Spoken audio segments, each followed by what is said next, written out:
Finding student accommodation in Australia as an international student can be a bit challenging, but there are several options you can consider. The rates are indicative and depends upon several factors: your place of study, distance from city centre, and your requirements in the accommodation. Remember to watch till the end, where I will reveal how I lived in Melbourne the past 7 years. Your options are: 1. On-campus housing. Many universities in Australia offer on-campus housing options for international students. These are usually the most convenient and can be a good option for those who are new to the country.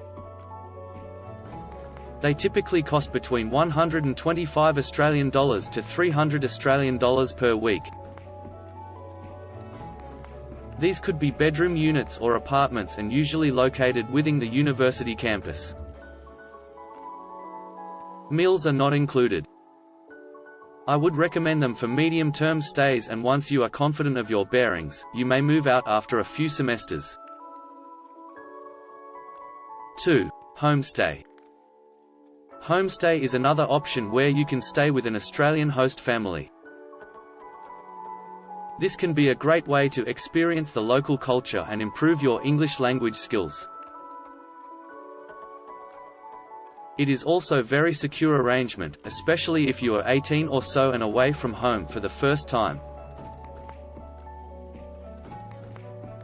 You will have all the comforts of an established home, and they usually come with all meals and utilities.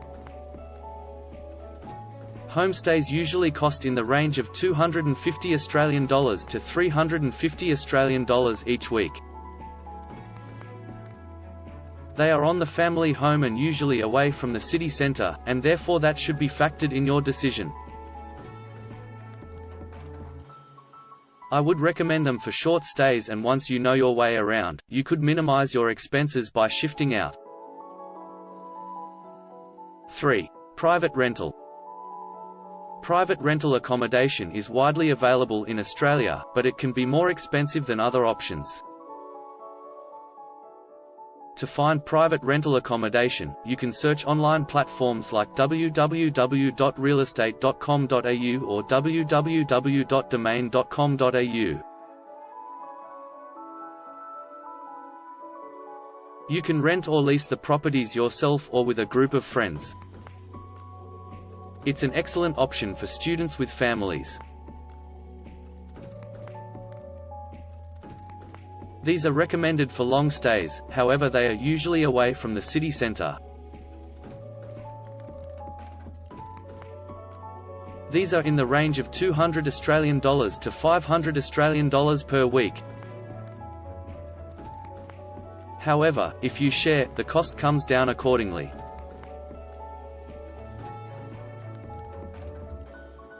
You also have to pay a lease bond, which usually is 2 months' rent. 4. Share accommodation. Share accommodation is another option, where you share a house or apartment with other flatmates, usually young professionals or other students. This can be a more affordable option, and you can search for available options on websites like www.flatmates.com.au or www.gumtree.com.au.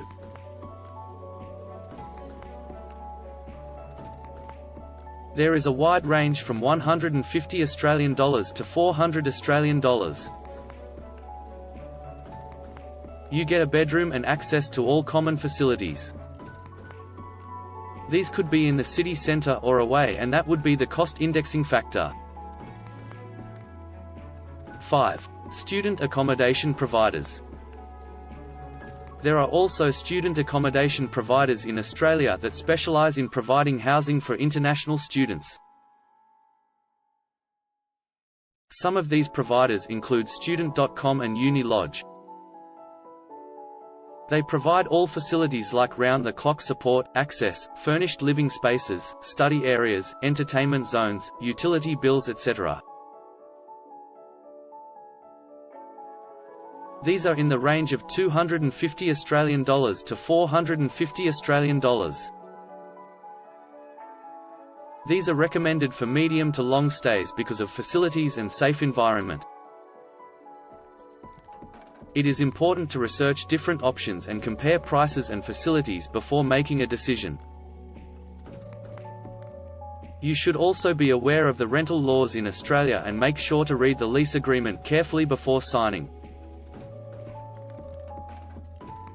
Websites. Some of the top websites to research or look for properties are www.realesestate.com.au, www.airbnb.com.au, www.yha.com.au, www.domain.com.au, www.flatmates.com.au, www.gumtree.com.au, www.unilodge.com.au, www.student.com.au. My own story. When I came to Melbourne in July 2015 from India, I stayed at the RMIT village just outside the limits of CBD for my first 5 semesters.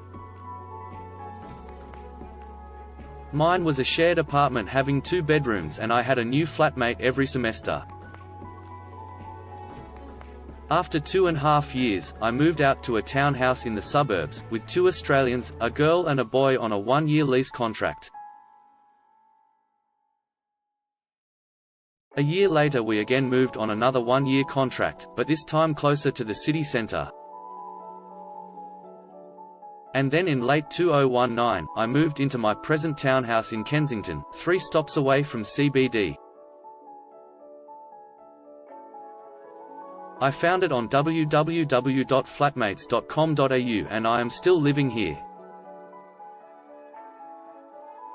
All the luck to you and happy accommodation hunting. Do remember to like and subscribe and watch my next video.